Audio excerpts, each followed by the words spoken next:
Muy buenas tardes, hermanas y amigos televidentes. Nuevamente con ustedes el programa La Hora Reformada de la Iglesia Presbiteriana Evangélica Westminster en la ciudad de Bayamón. Queremos saludar a nuestros hermanos de la Iglesia Presbiteriana Evangélica en la ciudad de Mayagüez y su pastor el reverendo Abraham Montes Nieves. Igualmente queremos saludar a nuestros hermanos de la Iglesia Presbiteriana Evangélica en el pueblo de Añasco y su pastor el reverendo Francisco Ariel Toro Nazario. Que el Señor les bendiga grande y abundantemente y que continúen ese trabajo extraordinario que están haciendo en el área oeste de nuestro país. Para el programa de hoy tenemos el siguiente tema de actualidad. Siempre un tema muy interesante que selecciona nuestro pastor, quien hace el formato de nuestro programa. Para el programa de hoy tenemos en forma de pregunta la siguiente: ¿quién tiene la culpa y quién asume la responsabilidad? ¿Quién tiene la culpa y quién asume la responsabilidad? Escuchen esto. Dicen que la culpa es totalmente huérfana y aunque esta aseveración no tiene nada de cierto, la realidad es que casi nadie quiere cargar con esa negativa emoción de la culpa. Así se reparten las culpas por la mayoría de las dificultades y problemas a la cual nos enfrentamos todos diariamente, tanto a nivel gubernamental, a nivel familiar y a nivel laboral. Ciertamente parece que todos somos capaces de echarle la culpa a los demás para salir airosos cuando creemos que obramos mal o cuando pensamos que debimos haber hecho algo y por alguna razón no la hicimos. La culpa es la debilidad más común, pues la mayoría de nosotros la sufrimos en mayor o menor grado. La culpa es una emoción alimentada siempre por el recuerdo de una acción, una omisión o un pensamiento que está fuera de la voluntad de Dios y que resulta en daño para otros y en daño para nosotros mismos. La culpa se aprende en la niñez a través del mensaje culposo. El pensamiento culposo no es igual que el pensamiento espiritual. La culpa habla en el interior de una forma hiriente. La voz del espíritu del hombre invita a la persona a encontrar soluciones y a aprender de cada suceso en la vida. La culpa, podríamos definirla entre las muchas formas que tiene de definir este término, como que es una imputación que se realiza a alguien por una conducta que generó una cierta reacción. Y hay varios tipos de culpa, entre ellos está la culpa deliberada y está la culpa negligente. La culpa trae grandes consecuencias, hermanos, que impiden el crecimiento espiritual del hombre. La culpa le roba el efecto de gratitud al perdón y a la gracia de Dios. Por otro lado, la culpa hace que después de recibir el perdón de Dios, la persona no se sienta perdonada. La peor de las consecuencias de la culpa es que nos hace sordos a la voz del Espíritu Santo. La verdadera sanación, hermanos, proviene de hacernos cargo de nuestros propios problemas, no de culpar a otros por los mismos. Amigo televidente, quiero presentarles en este momento a nuestro pastor, el reverendo Rivera. Ahora me dirijo a nuestro pastor. Pastor, dígame usted, ¿quién tiene la culpa y quién asume la responsabilidad?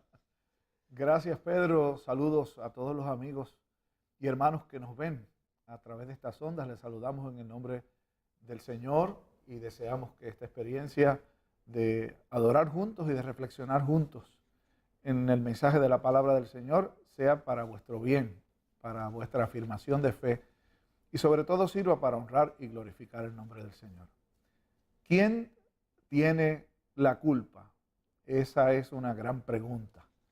Y creo que en términos amplios el ser humano responde: yo no soy quien tiene la culpa. La culpa la tienen otros, generalmente los que nos antecedieron. La verdad del caso es que si fuéramos honestos, sinceros con nosotros mismos y con Dios, que después de todo conoce cada uno de nuestros pensamientos, nuestro quehacer, nuestro comportamiento, Él lo sabe perfectamente. Deberíamos llegar a una conclusión: yo tengo la culpa. Yo voy a asumir responsabilidad.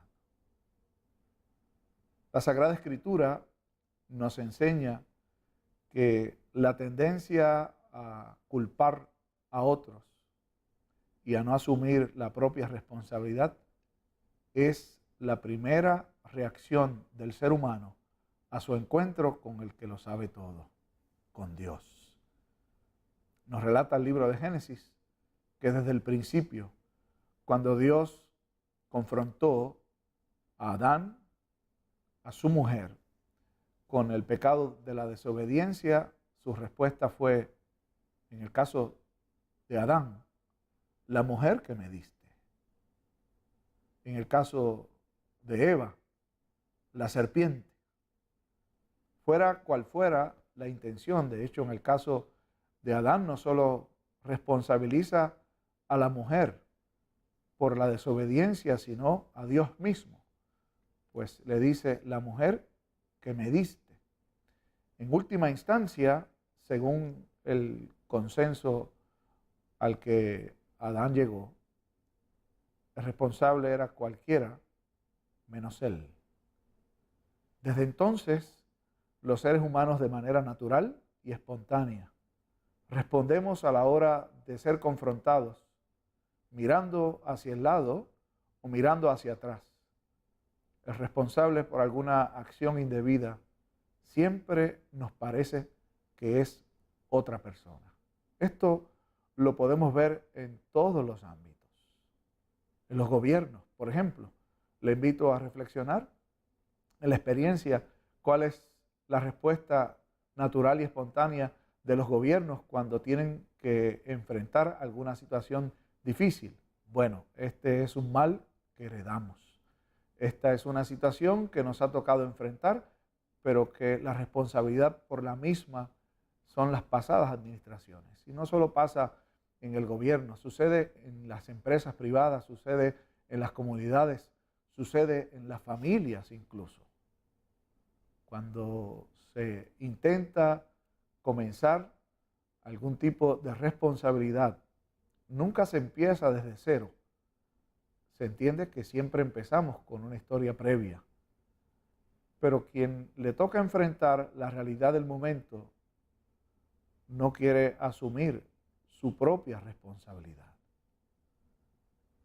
Durante la transmisión del servicio de esta ocasión, estaremos mirando juntos qué tiene que decirnos la palabra del Señor con respecto a quién asume la responsabilidad, a quién tiene la culpa, como de hecho es el título del sermón de esta ocasión.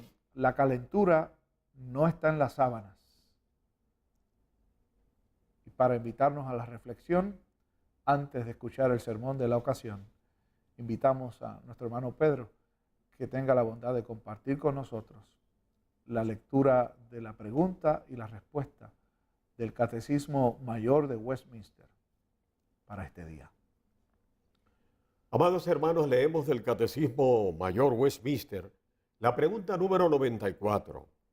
¿Tiene alguna utilidad la ley moral para el hombre desde la caída? La respuesta es la siguiente.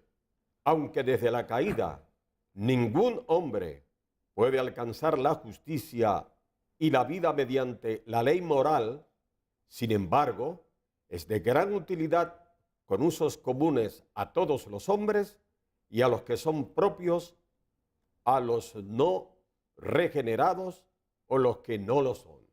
Y esta es la pregunta 94 del Catecismo Mayor Westminster. Adelante, pastor. Como saben, durante un tiempo hemos estado, y de hecho tomamos todavía más tiempo con el favor de Dios para seguir compartiendo con ustedes acerca del tema de la ley moral. En esta ocasión lo estaremos mirando como un marco de referencia para lo que es la conducta de nosotros los seres humanos. Dios ha establecido una ley, porque desde la caída de nuestros primeros padres, los seres humanos procuramos hacer lo que nos parece. Y la ley se establece, de hecho, en las naciones del mundo para establecer unos lindes, unos espacios para de alguna forma regular la conducta social. Antes de todo eso, Dios había establecido una ley moral que puso en la mente y en el corazón del ser humano. Más tarde les entregó esa ley moral de manera escrita. Y esa ley regula el comportamiento de los seres humanos. ¿Ha pensado usted que la mejor manera de disfrutar la libertad es hacer lo que nos parece o lo que nos viene en gana? Es a ese tipo de pensamiento el que la ley le dice que tiene que restringir sus acciones. Y frente a esa realidad, muchos responden violentando la ley o negando de alguna manera que alguna regulación pueda establecer qué hacer y qué no hacer. De hecho, podemos ver como en algunas ocasiones se responsabiliza a la misma ley por nuestro mal comportamiento. Nuestro país, los países del mundo entero, y seguro usted estará de acuerdo con un servidor, confrontan graves problemas y la inmensa mayoría de ellos tienen que ver justamente con la incapacidad del ser humano para ajustarse a la ley. Pero más que eso, con la incapacidad del ser humano para reconocer su culpa y asumir su responsabilidad para consigo mismo, para con las personas que Dios pone en nuestro entorno, para nuestras comunidades, para nuestro país. Pero por último, y lo hemos dejado para lo último, para destacarlo, no porque sea lo último, de hecho, debe ser lo primero. Nuestra responsabilidad para con Dios. Le invito para que con actitud sincera de reflexión y meditación escuchemos el mensaje para esta ocasión. La calentura no está en las sábanas. Que Dios nos ilumine y nos dé su bendición.